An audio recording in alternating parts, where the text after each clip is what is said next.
আল্লাহ কোন নবীর চরিত্রের ভিতরে দোষ লাগতে দিবে না। আল্লাহ তাআলা কুদরতি ভাবে এমন ভাবে সাইয়্যিদুনা ইউসুফকে পবিত্র বানায়া দিলেন। আল্লাহ তাআলা কুদরতি ভাবে এমন একটা সাক্ষীর ব্যবস্থা করে দিলেন।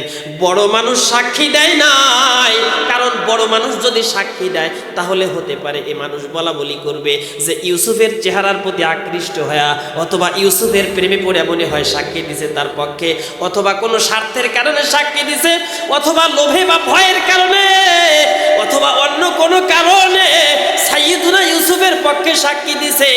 মহান আল্লাহ বলেন এমন কোনো অপবাদ যেন না দিতে পারে, এই জন্য আল্লাহ তাআলা এমন একটা সাক্ষীর ব্যবস্থা করে দিলেন। কোলের শিশু যেই শিশুর দুধ খায়, দুধের শিশুর ভিতরে মহান আল্লাহ তার জবানটা চালু করে দিলে।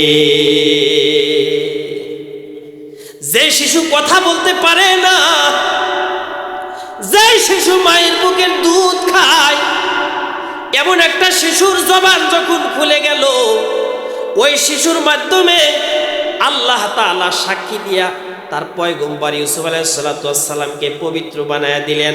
ওই শিশুটা কি সাক্ষী দিয়েছিলেন? মহান আল্লাহ ওই দুধের বাচ্চার সাক্ষীটাকে সূরা ইউসুফের মধ্যে কোরআনের আয়াত বানায়া ঢুকায়া দিয়েছে। ওই ছোট্ট বাচ্চা সাক্ষী দেয়, ইনকানা কমিসুহু কুদ্দা মিন কুবুলিন ফাসাদাকাত ওয়া হুয়া মিনাল কাযিবিন ওয়া ইনকানা কমিসুহু কুদ্দা মিন দুবুরিন ফাকাযাবাত ওয়া হুয়া মিনাস সাদিকিন ফালাম্মা রাআ কমিসুহু কুদ্দা মিন দুবুরিন ক্বালা ইন্নাহু মিন কাইদিকুন্না ইন্না কাইদাকুন্না আযীম। ওই বাচ্চাটা ডাক দে বলে, এই আজিজে মিশর, আপনি আগে একটা বিষয় চেক করে দেখেন, আও ইউনাসসিরানিহি আও ইউমাজ্জিসানিহি আও কামা ক্বালা আলাইহিস সালাতু ওয়াস সালাম আল্লাহুম্মা সাল্লি আলা মুহাম্মাদিন ওয়া আলা আলি মুহাম্মাদ কামা সাল্লাইতা আলা ইব্রাহিম ওয়া আলা আলি ইব্রাহিম ইন্নাকা হামিদুম মাজিদ। আল্লাহুম্মা বারিক আলা মুহাম্মাদিন ওয়া আলা আলি মুহাম্মাদ কামা বারাকতা আলা ইব্রাহিম ওয়া আলা আলি ইব্রাহিম ইন্নাকা হামিদুম মাজিদ। আলহামদুলিল্লাহ। এই মাইকের সাউন্ড এরকম হয় কেন? ক্লিয়ার করো, সুন্দর করো। মহান আল্লাহ পাক রব্বুল আলামিনের দরবারে শুকরিয়া। আজকের আল ফাতিহা রহমানিয়া মাদ্রাসার উদ্যোগে ওয়াজ, এই যে আবার শুরু হলো, ওয়াজ ও দোয়ার মাহফিলের সম্মানিত সুযোগ্য সভাপতি হযরত মাওলানা এজাজউদ্দিন সাহেব দামাত বারাকাতুহুম, ইমাম কেন্দ্রীয় শাহী জামি মসজিদ শেরপুর বগুড়া, প্রধান অতিথি বিশেষ অতিথিবৃন্দ, দেগার হজরতে ওলামায়ে কেরাম, খুবই অল্প সময় কথা হবে। পরিবেশ পরিস্থিতি বুঝে অল্প কথা হবে। সর্বপ্রথম আমরা সেই মহান প্রভুর দরবারে জবান খুলে কালিমাতুশ শুকর আদায় করি, যিনি আমাদেরকে এই কনকনে শীতের ভিতরেও আল্লাহর মুহাব্বতে, আল্লাহর সন্তুষ্টির জন্য, আমরা মনে করতেছি এত কম মানুষ, তো কম হলেই আমার ক্ষতি কি আর বেশি হলে আমার লাভ কি? এখানে 1 কোটি মানুষও যদি হয় আমার কোনো লাভ নাই, যার যার ব্যক্তিগত লাভ। আবার যদি 1জন মানুষ থাকে তাও আমার কোনো ক্ষতি নাই। লাভ ক্ষতি প্রত্যেক ব্যক্তির সাথে, মানুষ বেশি কম হওয়ার সাথে কোনো কি নাই, লাভ ক্ষতির সম্পর্ক নাই, কারণ আমার কবরে আমাকেই যেতে হবে। এই জন্য মুহতারাম হাজিরিন, আমরা যারা আছি গুরুত্বের সাথে আমলের নিয়তে আমরা অল্প কিছু কথা শোনার চেষ্টা করব। দোয়া করেন আল্লাহ তাআলা যেন আমার জবান দিয়ে এমন কিছু গুরুত্বপূর্ণ কথা বের করে দেন, যেই কথার মাধ্যমে বক্তা এবং শ্রোতা সকলেই হেদায়েতের একটি পথ পান, রাস্তা পান। আল্লাহ কবুল করুন, সকলেই বলেন আমিন। আমরা এখানে মানুষ কম হলেও হাদিসের ভাষায় আল্লাহর রহমতের ফেরেশতারা আমাদের এই বরকতময় মজলিসকে বেষ্টন করে আছে। সুবহানাল্লাহ বলেন, সুবহানাল্লাহ। সুবহানাল্লাহ বললেও ফজিলত। প্রত্যেকটা সুবহানাল্লাহর পরিবর্তে আল্লাহর রাসূল বলেন জান্নাতের ভিতরে ওই ব্যক্তির জন্য একটি করে গাছ লাগানো হবে। সুবহানাল্লাহ।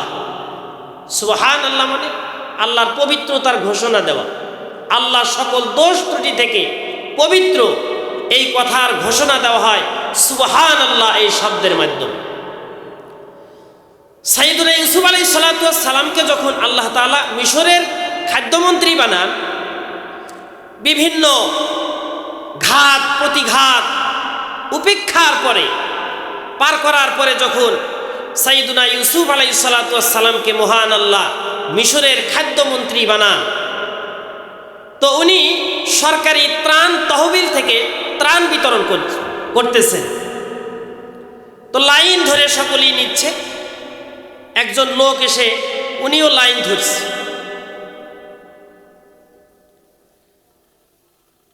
সাইয়েদুনা ইউসুফ আলাইহিস সালাতু ওয়াস সালাম রাষ্ট্রীয় কোষাগার থেকে গরিব মানুষের ভিতরে ত্রাণ বিতরণ করতেছেন। এমন সময় হাজারো মানুষের লাইনের ভিতরে আল্লাহর একজন বান্দা লাইন ধরেছে।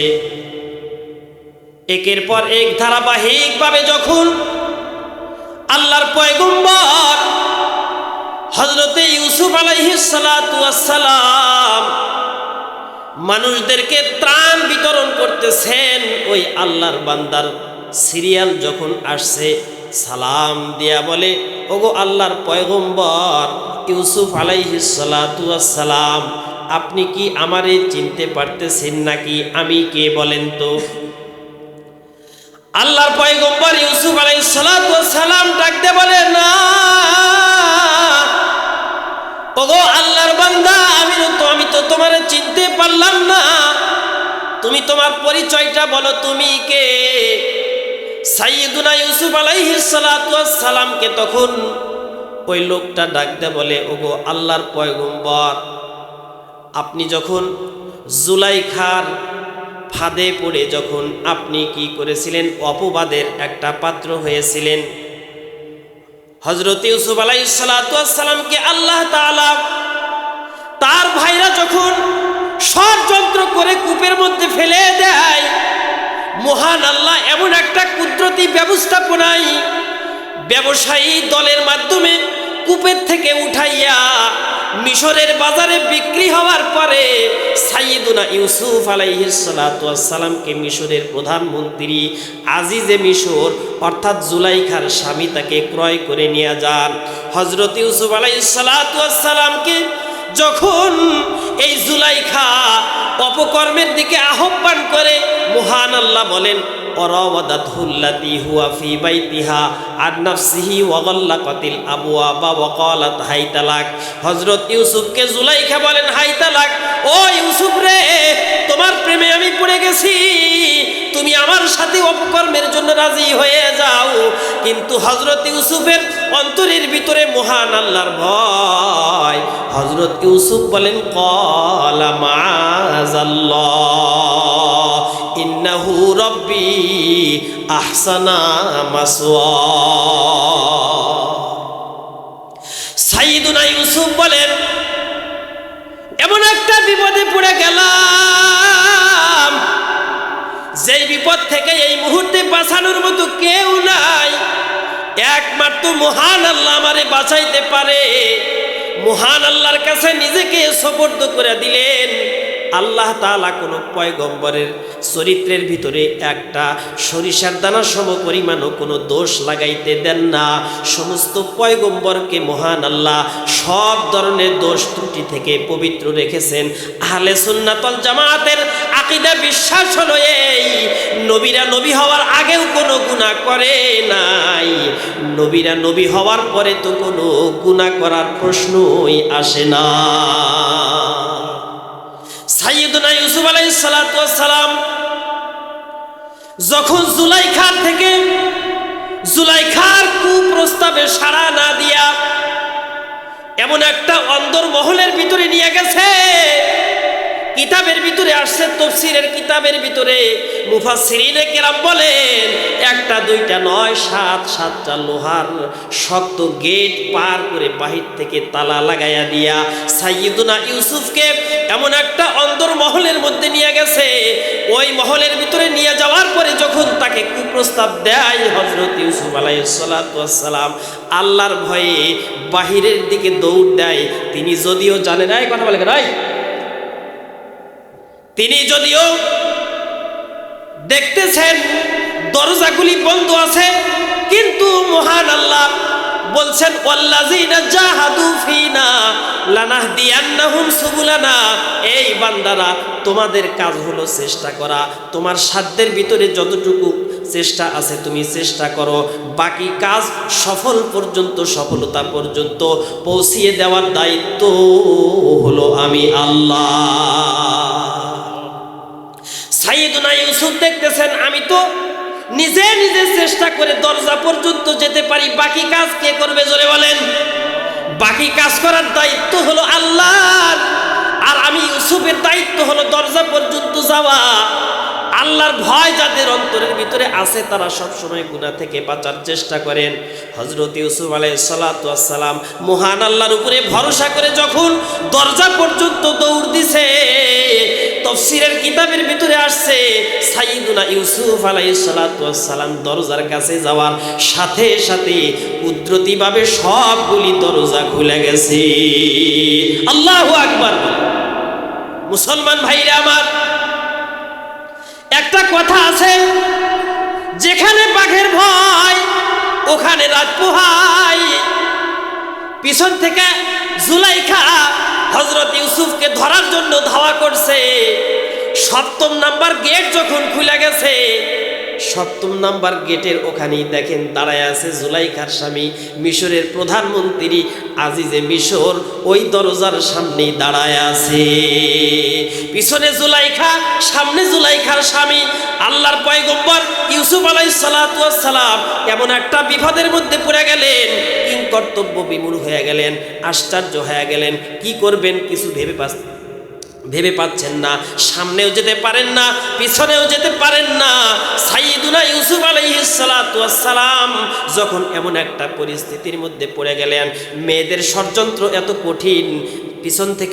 পিছন থেকে জুলাইখা তার স্বামীকে ডাক দেয়া বলে, প্রাণের স্বামী আমার, দেখছেন কত বড় নাফরমান, এমন একটা গোলামকে আপনি পালতেছেন যে পাতে খায়, ওই পাতি আবার কি করে, পায়খানা করে।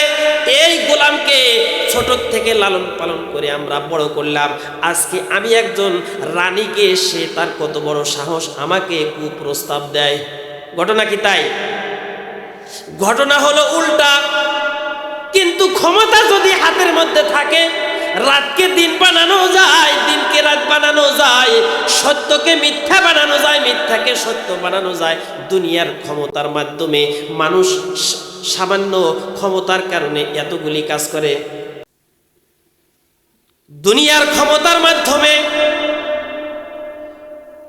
সত্যকে মিথ্যা বানানো যায়, মিথ্যাকে সত্য বানানো যায়।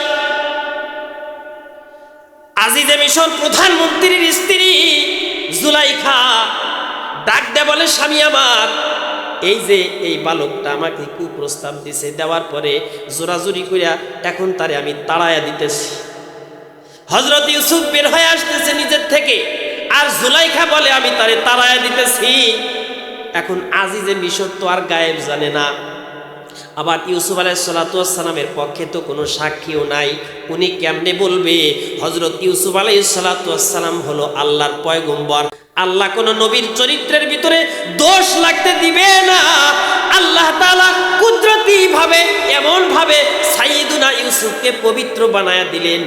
আল্লাহ তাআলা কুদরতি ভাবে এমন একটা সাক্ষীর ব্যবস্থা করে দিলেন।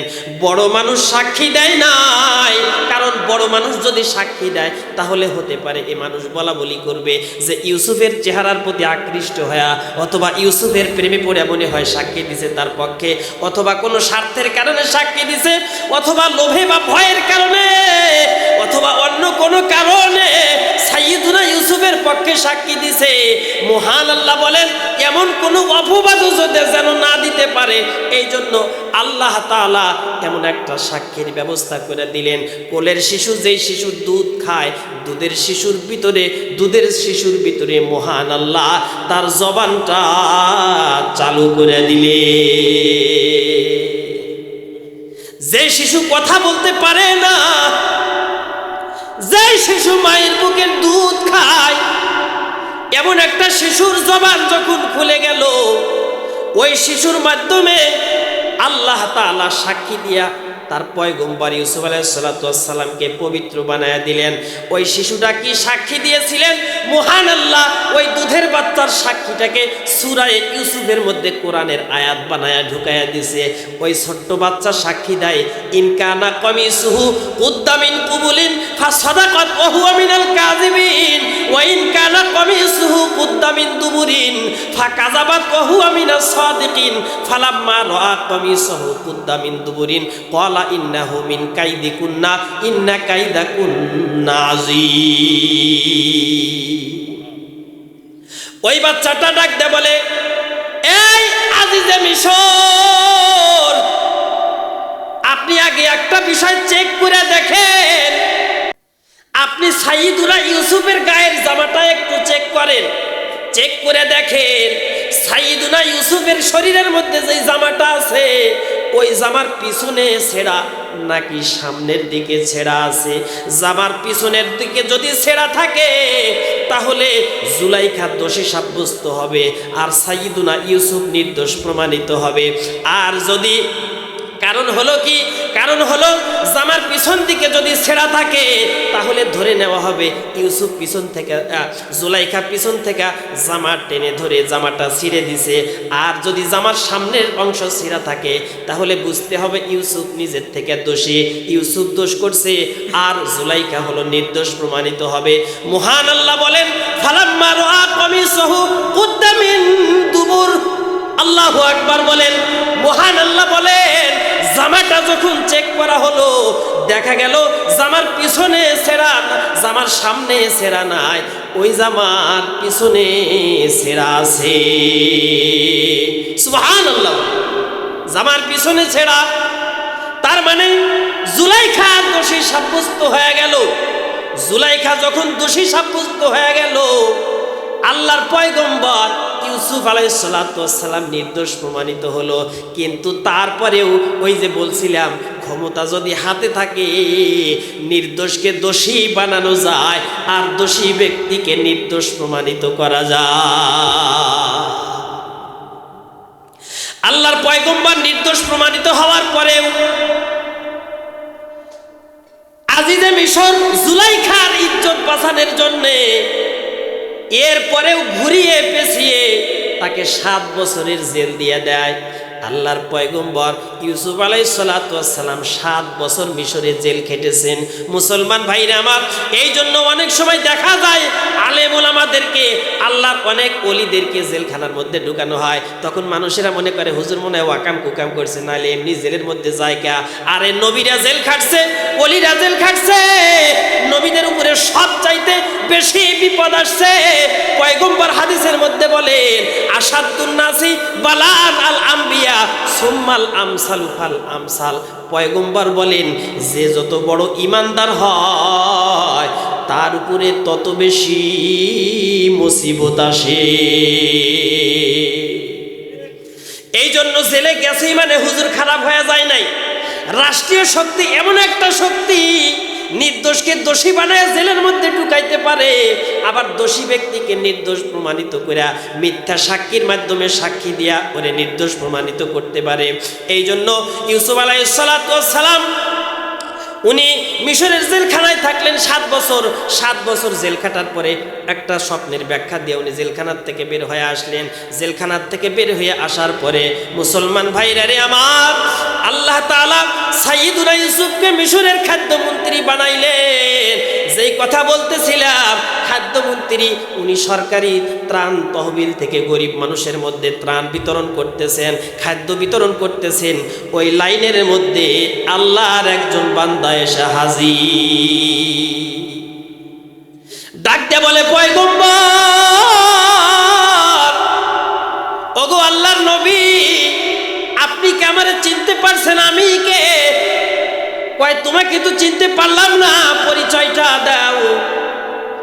তখন ওই লোকটা ডাক দিয়ে বলে, ওগো পয়গম্বর, জুলাইখা যখন আপনার উপরে অপবাদ দিয়েছিল, আর ওই অপবাদ থেকে বাঁচানোর জন্য যেই বাচ্চাটা আপনার পক্ষে সাক্ষী দিয়ে আপনার পবিত্রতা বর্ণনা করেছিল, আপনার পবিত্রতার ঘোষণা করেছিল, যার সাক্ষীর উপর ভিত্তি করে আপনি পবিত্রতা অর্জন করেছেন, ওই বাচ্চাটা আর কেহ নয়, ওই দিনকার বাচ্চাই হইলাম আমি।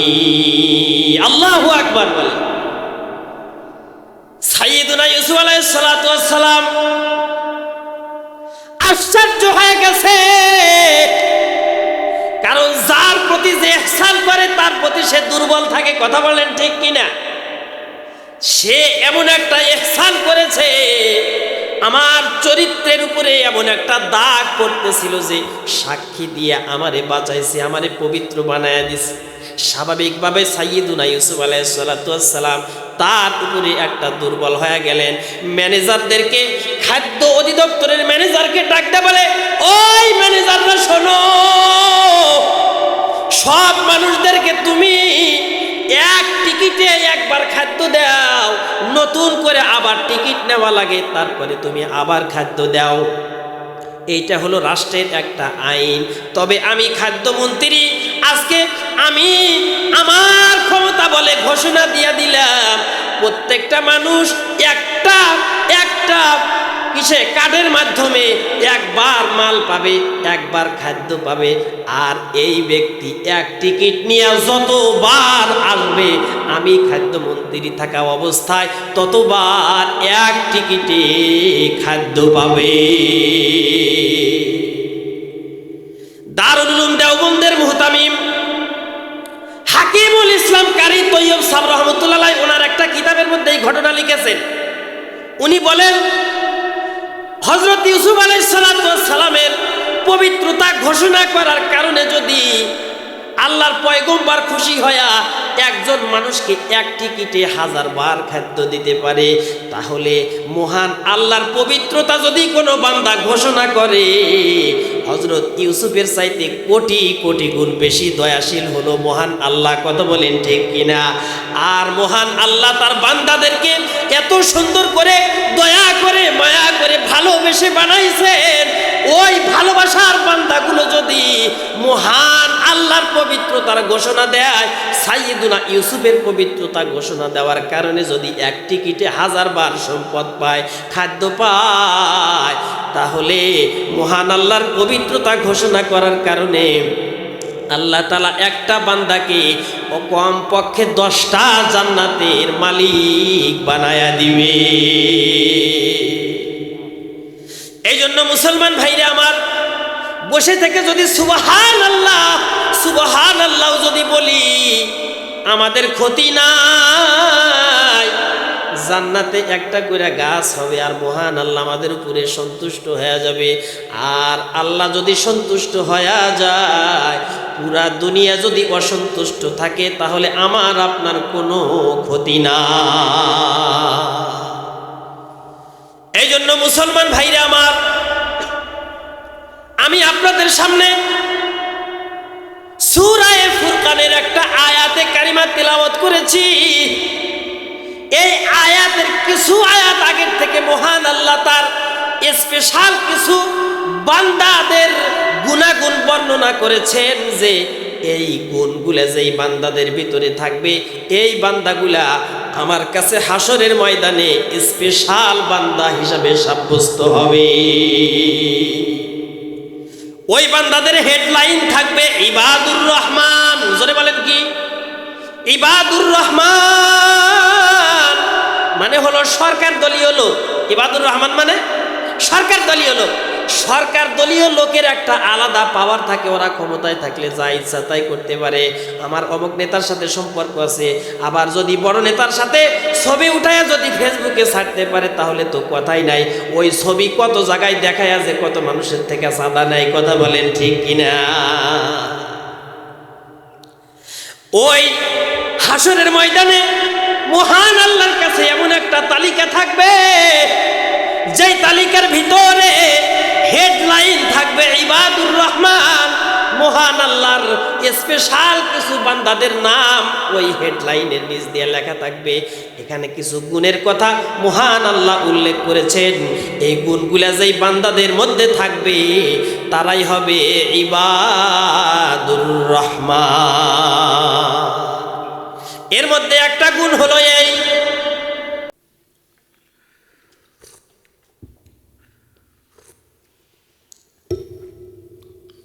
এর মধ্যে একটা গুণ হলো এই, ওই সমস্ত বান্দারা ইবাদুর রহমানের তালিকায় থাকবে যারা তাদের সন্তানের জন্য দোয়া করে, রব্বানা হাবলানা মিন আজওয়াজিনা ওয়া যুররিয়াতিনা কুররাতা আয়ুন ওয়াজআলনা লিল মুত্তাকিনা ইমামা। মহান আল্লাহর কাছে নিজের সন্তানদের জন্য যারা দোয়া করবে আর ডাকদা বলবে, মালিক ওগো আল্লাহ, রব্বানা হাবলানা আমাদেরকে এমন সন্তান দেন, মিন আজওয়াজিনা এবং এমন স্ত্রী আমাদেরকে দান করেন, ওয়াজুররিয়াতিনা কুররাতা আয়ুন যেই সন্তানগুলো আমাদের চোখের শীতলতা বয়ে আনবে, চোখের শীতলতা হবে, যেই সন্তানদের দিকে তাকাইলে আমাদের অন্তরটা শীতল হয়ে যাবে। চক্ষু শীতলকারী সন্তান আমাদেরকে দান করেন। আল্লাহর কাছে যারা এই দোয়া করবে, মহান আল্লাহ বলেন, কোরআনের ভাষায় বলেছেন, ওই বান্দাগুলো হলো আমার স্পেশাল বান্দা যারা তাদের সন্তানদের জন্য এই দোয়া করে আমার কাছে যে আমাদেরকে এমন সন্তান দেন যেই সন্তানটা আমাদের চোখের শীতলতা বয়ে আনবে। এই দোয়া যারা করবে তারাই হবে ইবাদুর রহমান। তাহলে সেই সন্তান কারা? যেই সন্তানগুলা চোখের শীতলতার কারণ হয়। ওই সন্তানগুলো কারা? যেই সন্তানগুলোর দিকে তাকাইলে অন্তরটা ঠান্ডা হয়ে যায়, যেই সন্তানের চেহারা দেখলে পিতামাতা শান্তি পায়। ওই সন্তানগুলা কারা? ওই সন্তান কিন্তু এমন সন্তান না যে চেহারা সুন্দর হলেই ওই সন্তানের চেহারার দিকে তাকাইলে কলিজা ঠান্ডা হয়। না রে ভাইরা, না। এমন অনেক সুদর্শন সন্তান আছে যাদের কারণে পিতামাতা মহা বিপদের মধ্যে আছে। কথা বলেন ঠিক কিনা? বোঝা গেল আল্লাহ তাআলা সুন্দর সন্তানের কথা কয় নাই, আল্লাহ তাআলা এখানে সুদর্শন সুস্বাস্থ্যের অধিকারী সন্তানের কথা বলে নাই। তাহলে কেমন সন্তান আল্লাহ চাইতে বলেছেন? এখানে মুফাসসিরিনে কেরাম বলেন, দিনদার সন্তান, যেই সন্তান দিনের পথে আছে, যেই সন্তান আল্লাহ চেনে, রসুল চেনে, কোরআন চেনে, হাদিস চেনে, এমন সন্তানদের কথা মহান আল্লাহ এখানে বলেছে। তাহলে কোরআন হাদিস চিন্নেওয়ালা সন্তান, যেই সন্তান কোরআন হাদিস চেনে, আল্লাহ রসুল চেনে, এমন সন্তান কোথায় হয় আমরা কি জানি নাকি জানি না? কোরআন হাদিস চেনানোর শিক্ষা কোথায় দেওয়া হয় জোরে বলেন? মাদ্রাসাতে দেওয়া হয় নাকি ইঞ্জিনিয়ারিং কলেজে দেওয়া হয়? না, কোরআন হাদিসের শিক্ষা, আল্লাহ চেনার শিক্ষা মাদ্রাসায় দেওয়া হয়, রসুল চেনার শিক্ষা মাদ্রাসায় দেওয়া হয়। তবে একটা কথা, ইংরেজি শিখলে কিন্তু আবার গুনাহ হবে না। এই কথার অর্থ এটা না যে যারা বাংলা ইংরেজি শিখবে তাদের কবিরা গুনাহ হবে। এখানে এমন একটা সন্তানের কথা বলেছেন, যে সন্তান আল্লাহ আল্লাহ রসুলের পরিচয় জানে, আল্লাহ আল্লাহ রসুল চেনে, আলেম ওলামা চেনে, দিন চেনে, দিনের মহাব্বত যেই সন্তানের ভিতরে আছে, যেই সন্তান দিনের উপরে চলে, এমন সন্তানের মাধ্যমে কোনো দুর্ঘটনা ঘটে না, এমন সন্তান নিয়ে কোনো মানুষ, কোনো পিতা মাতা বিপদের মধ্যে পড়ে না। এমন সন্তান যদি হয় তাহলেই তার জীবনটা, ওই পিতামাতার জীবনটা ধন্য হয়ে যাবে। আল্লাহ তাআলা পবিত্র কোরআনুল কারীমের ভিতরে সূরা লোকমান নামে একটা সূরা নাজিল করেছেন। এই সূরা লোকমানের ভিতরে লোকমান আল্লাহর একজন মহান একজন ওলি ছিলেন, নবী ছিলেন না। এই লোকমান আলাইহিস সালাতু ওয়াস সালামের সামনে আল্লাহ তাআলা নবুয়ত রাখেন, হিকমত রাখেন। একদিকে মহান আল্লাহ হযরত লোকমানকে বলেন, লোকমান রে, এই যে এক পাশে নবুয়ত রেখে দিলাম, আরেক পাশে হিকমত আর জ্ঞানের ভান্ডার রেখে দিলাম, তুমি যেইটা চাও ওইটাই তুমি গ্রহণ করতে পারবা। হযরত লোকমান নবুয়তের পদ না নিয়া, নবী না হইয়া উনি হিকমত এবং জ্ঞানের ভান্ডার গ্রহণ করছেন। ওনাকে জিজ্ঞাসা করা হলো, ওগো লোকমান, মহান আল্লাহ তোমাকে এত বড় একটা পদের অফার দিল, যেটা প্রধানমন্ত্রী প্রেসিডেন্টের পদের থেকেও বড়। কারণ প্রধানমন্ত্রী হলে কিয়ামতের দিন নাজাত পাবে কোনো গ্যারান্টি নাই, বরং আযাব যে হবে আর অনেকগুলা কারণ আছে। অথচ নবী যদি হওয়া যায় তাহলে বিনা হিসাবে জান্নাতি। তাহলে এত বড় একটা সম্মানিত পদ তুমি কেন নিলা না? না নিয়া হিকমতকে কেন তুমি গ্রহণ করলা? জ্ঞান বিজ্ঞানের ভান্ডার কেন তুমি গ্রহণ করলা? হযরত লোকমান আলাইহিস সালাতু ওয়াস সালাম বলেন, উনি যে ওইটা গ্রহণ করবে না, কারণ উনি ওইটা গ্রহণ করার আগের থেকেই হিকমতওয়ালা। বুঝলেন না? মানে উনি যে হিকমতওয়ালা এই জন্য ওইটা নিছে, এইটা নেয় নাই। উনি তখন বলেন যে আল্লাহ তাআলা যাদেরকে নবী বানাবে তাদের কাছে আইসা আল্লাহ বলবে না যে তোমাকে নবী বানাইতে চাচ্ছি, আপনি কি নবী হইতে ইচ্ছুক, এটা বলবে না। কারণ আল্লাহ তাআলা বলেন, আল্লাহু ইয়াসতাফি মিনাল মালাইকাতি রুসুলাও ওয়া মিনান নাস।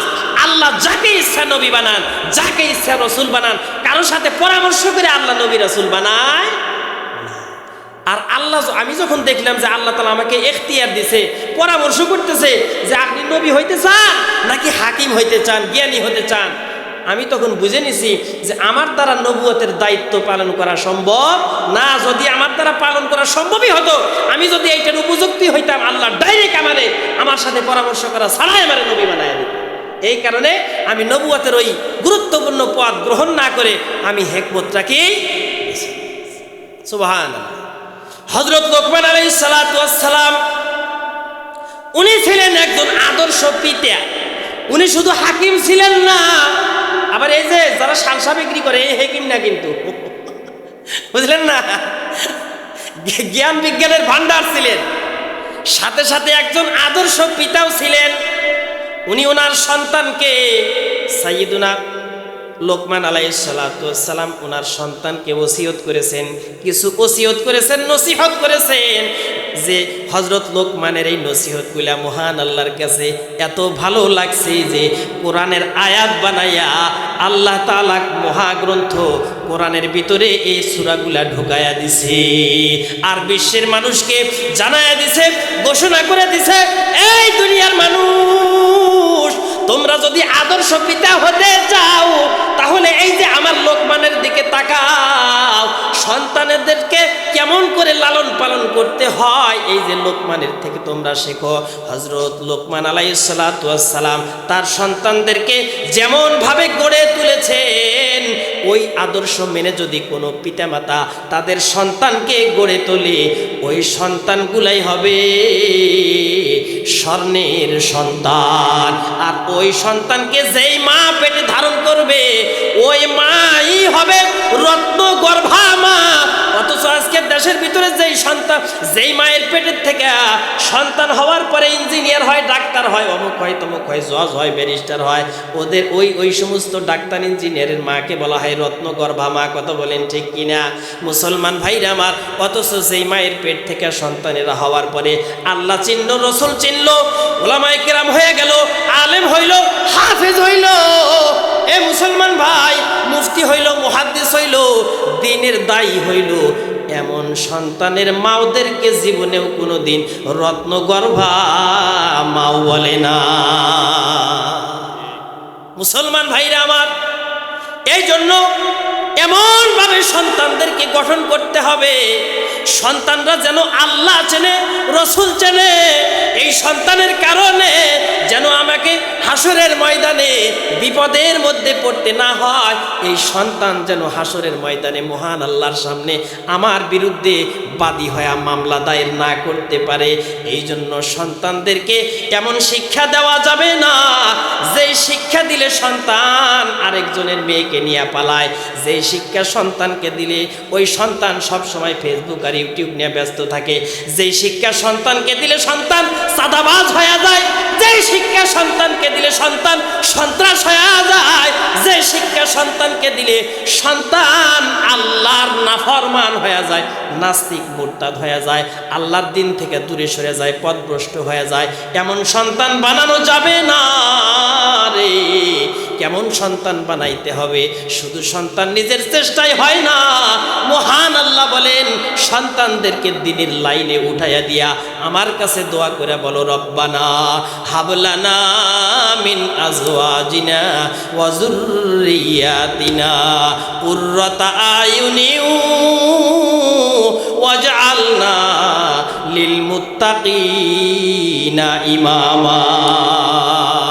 কারণ হলো বাবা মা যদি সন্তানের জন্য দোয়া করে, পয়গম্বর হাদিসের মধ্যে বলছে ওই বাবা মার দোয়া এবং মহান আল্লাহর মাঝখানে কোনো হিজাব এবং পর্দা থাকে না, সঙ্গে সঙ্গে কবুল হয়ে যায়। মুসলমান ভাইরা আমার, এই জন্য আমার আপনার সন্তানদেরকে দ্বীনের শিক্ষায় শিক্ষিত করেন।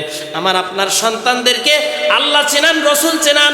এই যে হযরত লুকমান আলাইহিস সালাতু ওয়াস সালাম তার সন্তানকে ডাকতে বলে, সন্তান রে, ইয়া বুনাইয়া আকিমিস সালাতা ওয়া আমুর বিল মারুফি ওয়ানহা আনিল মুনকারি ওয়াসবির আলা মা আসাবাক ইন্না যালিকা মিন আজমিল উমুর। সাইয়্যিদুনা লুকমান আলাইহিস সালাতু ওয়াস সালাম সন্তানকে ডাকতে বলে, সন্তান রে, ইয়া বুনাইয়া আকিমিস সালাহ, আমি একজন পিতা হিসাবে তোমার উপরে আমার নির্দেশ, এক নাম্বার নির্দেশ হলো তুমি সর্বদা মহান আল্লাহর পক্ষ থেকে যে নামাজ তোমার জন্য নির্ধারণ করা আছে, এই নামাজগুলো তুমি যথাসময়ে সঠিকভাবে পালন করবা। 2 নম্বরে ওয়া আমুর বিল মারুফ, তুমি ভালো কাজের আদেশ দিবা মানুষদেরকে অন্যায় কাজ থেকে বাধা দিবা। ওয়ানহা আনিল মুনকার ওয়াসবির আলা মা আসাবাক, এবং এই দিনের এই কাজগুলা করতে গিয়ে যদি তোমার উপরে কোনো বিপদ এবং বালা মুসিবত আসে, তাহলে তুমি এই বালা মুসিবতের উপরে ধৈর্য ধারণ করবা।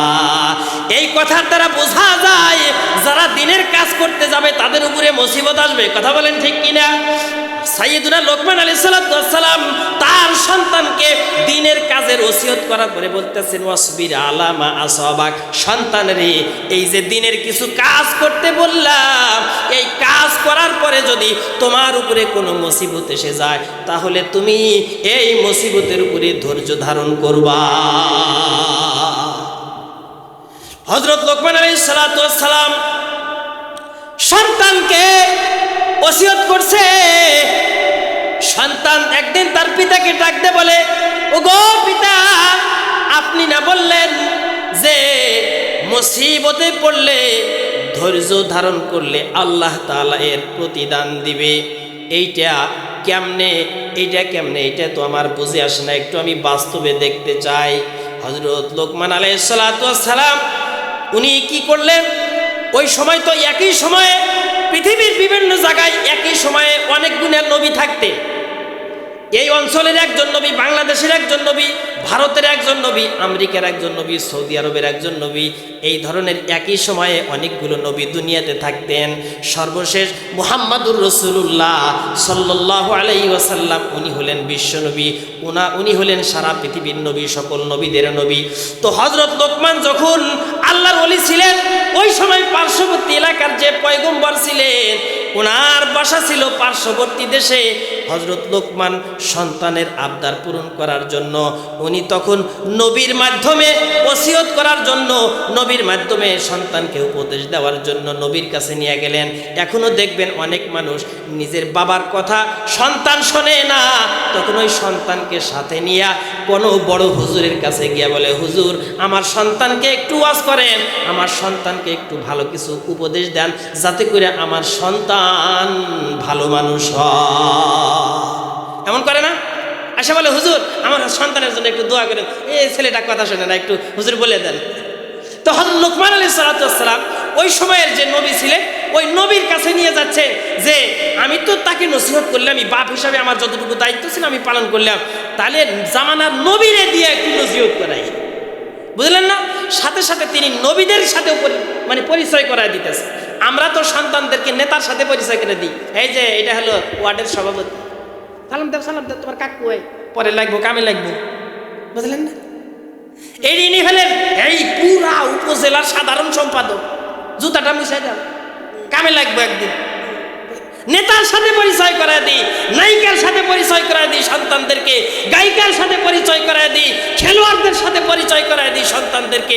অথচ আলেম চেনাই না, সন্তান বলতে পারবে না বগুড়া জেলার সবচেয়ে বড় আলেমকে, সন্তান একজন নবীর নাম বলতে পারে না, সন্তান গোসলের ফরজ জানে না, সন্তানকে ওযুর ফরজ জানাইলাম না, সন্তানকে নামাজ চেনাইলাম না, সন্তানকে কোরআন চেনাইলাম না, সন্তানকে খালি সারা জীবন নেতা চেনাইলাম।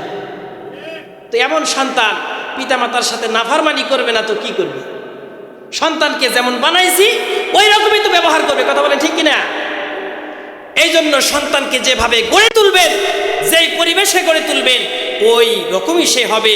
এই জন্য সন্তান কেমন হবে এইটা পরিপূর্ণ নির্ভর করে হলো বাবার উপরে, মায়ের উপরে। মা বাবা সন্তানকে যেরকম ভাবে গড়ে তুলবে ওই রকম ভাবেই হয়ে উঠবে। যেই কথাটা আল্লাহ রাসূল হাদিসের মধ্যে বলেন, আমি ওই হাদিসটাই সর্বপ্রথম তেলাওয়াত করেছি। আল্লাহ রাসূল বলেন, কুল্লু মাউলুদিন ইউলাদু আলাল ফিতরাতি ফাআবাওয়াহু ইউহাব্বিদানিহি আও ইউনাসসিরানিহি আও ইউমাজ্জিসানিহি। আল্লাহ রাসূল বলেন, প্রত্যেকটা সন্তান ইসলামের তরিকার উপরে জন্মগ্রহণ করে, নেক স্বভাবের উপরে জন্মগ্রহণ করে, অর্থাৎ প্রত্যেকটা সন্তান জন্মগ্রহণ করে মুসলমান হিসেবে। এই জন্য একটা মাসআলা হলো যে হিন্দুর ঘরে কোনো নাবালেক সন্তান জন্ম নিয়া যদিও নাবালেক অবস্থায় মারা যায়, এই সন্তানটা জান্নাতে যাবে নাকি জাহান্নামে যাবে? অমুসলিম, এটা নিয়ে ইখতিলাফ আছে। তবে অধিকাংশ জন বলছেন যে না, যেহেতু আল্লাহ রাসূল হাদিসে বলছেন যে প্রত্যেকটা সন্তান জন্মগ্রহণ করে কি হিসাবে? পবিত্র হিসাবে, ফিতরতের উপরে, নেক স্বভাবের উপরে। তারপরে কি হয়? আল্লাহ রাসূল বলেন, ফাআবাওয়াহু ইউহাব্বিদানিহি আও ইউনাসসিরানিহি আও ইউমাজ্জিসানিহি। ওই সন্তানের বাবা মাই ওই সন্তানকে খ্রিস্টান বানায়, ওই সন্তানের বাবা মাই ওই সন্তানকে ইহুদি বানায়, ওই সন্তানের বাবা মা ওই সন্তানকে অগ্নি পূজক বানায়।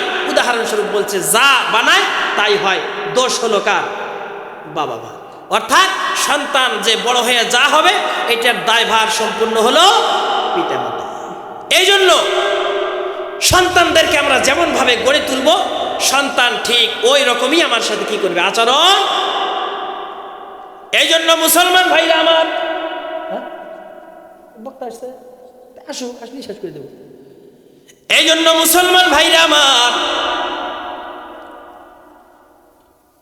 সন্তানদেরকে এমন ভাবে গঠন করতে হবে, কোরআন হাদিসের শিক্ষা দিতে হবে, যাতে করে সন্তানেরা আল্লাহ চেনে, রসুল চেনে, সন্তানেরা যেন বিপদে না যায়। কারণ আজকে হয়তোবা সামান্য কিছু সম্মানের জন্য, পার্থিব সম্পদের জন্য সন্তানদেরকে বড় বড় ডিগ্রি নেওয়ায় দিতেছে। পিতামাতা কত কষ্ট করে সন্তানদেরকে সুশিক্ষায় শিক্ষিত বানাইতেছে, অথচ শেষকালে গিয়া ওই সন্তান বাবা মার খোঁজ নেয় না। আজকে বৃদ্ধাশ্রমগুলোর দিকে তাকান, ওই বৃদ্ধাশ্রমে কোনো রিক্সাওয়ালার বাবা মা নাই, ওই বৃদ্ধাশ্রমে কোনো হাফেজের বাবা মা নাই, ওই বৃদ্ধাশ্রমে কোনো আলেমের বাবা মা খুঁজে পাওয়া যাবে না। যত বড় বড় ডিগ্রিধারীদের বাবা মার ঠিকানা হলো বৃদ্ধাশ্রম। এই জন্য মুসলমান ভাইরা আমার, ছোট্ট একটা ঘটনা বলে শেষ করে দিব। সৌদি আরবের একটা ঘটনা, অনেক দিন আগের একটা ঘটনা, সৌদি আরবের আর রিয়াদ পত্রিকার ভিতরে এসেছিল একজন বিচারপতির সাক্ষাৎকার। ওই বিচারপতির সাক্ষাৎকার নিতেন সাংবাদিক। বিচারপতি বলেন, আমার কাছে জীবনে অনেক বিচার এসেছে, কিন্তু এমন একটা মর্মান্তিক, এমন একটা মারাত্মক মর্মান্তিক বিচার আমার কাছে এসেছিল, আশ্চর্য ধরনের একটা বিচার। বিচারটা হলো এই, দুই ভাই, এক ভাই আরেক ভাইয়ের বিরুদ্ধে মামলা দায়ের করছে। কি মামলা, কেমন মামলা দায়ের করছে মুসলমান ভাইরে আমার? ছোট ভাই বড় ভাইয়ের বিরুদ্ধে মামলা দায়ের করছে। মাননীয় আদালত, আমার বড় ভাইয়ের বিরুদ্ধে মামলা দায়ের করলাম। মামলার আর্জি হলো এই, ও মাননীয় আদালত, আমার বড় ভাইয়ের কাছে আমার মা থাকে, আমার বাবা মারা গেছে, এখন আমাদের দুই ভাইয়ের একজন মাত্র মা। এই মাকে আমার বড় ভাই দেখাশোনা করে, অথচ আমার মার উপর তো আমারও কিছু, আমার উপরেও তো আমার মার কিছু দায়িত্ব আছে। আমার এই ভাই আমার মাকে দেখাশোনা করার সুযোগ দেয় না, এই মার খেদমত এই ভাই একা একাই করে। মাননীয় আদালতের কাছে আমি বিচার দিলাম, আমার মার খেদমত আমিও করতে চাই, এই সুযোগটা আপনি মেহেরবানি করে তৈরি করে দিবে। দেখছেন বিচারের সিস্টেম? এখনকার বিচার হলো, আমার ভাই জমি 1 বিঘা বেশি নিচে, ওইটা বাইর করে দেন তাড়াতাড়ি। আমার ভাই আমার বাবার মৃত্যুর সময় ট্রাঙ্ক 2টা ছিল, একটা ভাঙ্গা হে একাই নিয়ে গেছে, এইটা ভাগ করে দেন তাড়াতাড়ি। আর এই ভাই, ছোট ভাই বড় ভাইয়ের বিরুদ্ধে বাবা মার খেদমতের জন্য, খেদমত ভাগ করে নেওয়ার জন্য, বাবা মার খেদমত ভাগ করে নেওয়ার জন্য মামলা দায়ের করছে। বিচারপতি ডাকতে বলেন, বিচারপতি সাংবাদিককে বলেন, ওগো সাংবাদিক, এই মামলাটা যখন আমার কোর্টে উপস্থাপন করা হলো, আদালতে যখন উকিলরা এই মামলাটি পেশ করলো, আমি তখন তাদের দুই ভাইকে ডাকলাম। দুই ভাই আসার পরে যখন এই ঘটনাটা আমি শুনলাম, মাকেও ডাকলাম, মাও হাজির হয়ে গেছে। আমি বড় ভাইকে ডাকতে বললাম, ও বড় ভাই, তুমি নাকি তোমার ছোট ভাইকে তোমার মায়ের খেদমতের সুযোগ দাও না? ছোট ভাই বলে, ওগো মাননীয় আদালত, আমি তো ওই সময় ছোট ছিলাম, আমি বুঝতাম না, কিন্তু এখন তো বড় হয়েছি, আমি বিবাহ শাদী করেছি, মহান আল্লাহ আমাকে অনেক সম্পদের মালিক বানাইছে, এখন আমার সম্পদ আমার বড় ভাইয়ের সম্পদের চাইতে বেশি। মেহেরবানি করে এখন বড় ভাই এতদিন মার দায়িত্ব পালন করছে, এখন আমি একাই আমার মার দায়িত্ব নিতে চাই, মাকে আমার ভাগে দিয়ে দেন। বড় ভাই কয়, না, এতদিন আমি পালছি। ও ছোট মানুষ, ছোট ভাই, কেমনে লালন পালন করা লাগে, বুড়া মানুষের কেমনে খেদমত করা লাগে ও জানে না, বুঝে না। ও মাকে কষ্ট দিবে, মার খেদমত করতে পারবে না, এই জন্য মা শেষ পর্যন্ত আমার কাছেই থাক, কেউ দিতে চায় না। বড় ভাই বলে, মাকে দিব না। ছোট ভাই বলে, না, মাকে ছাড়বো না, মাকে আমি নিতে চাই। দুই ভাইয়ের মধ্যে ঝগড়া লেগে গেল। আদালত আশ্চর্য হয়ে গেছে, মাথাটা নিচের দিকে দিয়া জজ সাহেব মাকে ডাকতে বলে, মা, আপনি বলেন তো কোন সন্তানের কাছে আপনি যাবেন? আপনার ইচ্ছা অনুযায়ী আমি এখন ফয়সালা করে দিব, আপনি মা হইয়া যে সন্তানের কাছে যাবেন, আমি বিচারপতি ওই রায়টাই লিখে দিব।